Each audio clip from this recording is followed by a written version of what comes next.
नमस्कार. आता आपण आहोत भारत माता चौकाच्या जवळ जय गणेश लॉन्स म्हणून इथे एक मंगल कार्यालय आहे प्रसिद्ध.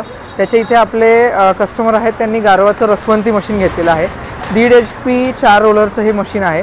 अत्यंत छोट्या जागेमध्ये त्यांनी एका टेम्पोमध्ये आपला हा सेटअप केलेला आहे. तुम्ही बघू शकाल. हे एकदम रस्त्याच्या कडेला, मुख्य वाहत्या रस्त्याच्या कडेलाच हा त्यांचा पूर्ण सेटअप आहे. इथे त्यांनी एका 3 व्हीलरमध्ये आपला मशीन्स लावलेला आहे. हे 1.5 HP 4 रोलरचं मशीन आहे. अत्यंत कमी जागेत सिंगल टाईम क्रशिंगचं मशीन असल्यामुळं हा व्यवसाय त्यांना करणं शक्य झालेलं आहे. या मशीनमध्ये एकदाच ऊस टाकल्यानंतर पूर्ण भुसा होतो. आत्ताच त्यांनी एक कस्टमरला रस दिलेला आहे. तुम्ही बघू शकाल. हे पूर्ण कोरडा झालेला भुसा त्यांना तुम्हाला इथे दिसेल. तर अशाच प्रकारे तुम्ही सुद्धा आपला व्यवसाय चालू करू शकता. उन्हाळा तोंडावर आहे. आजच गारवा मशीन्सशी संपर्क करा आणि आपला व्यवसाय चालू करा. धन्यवाद.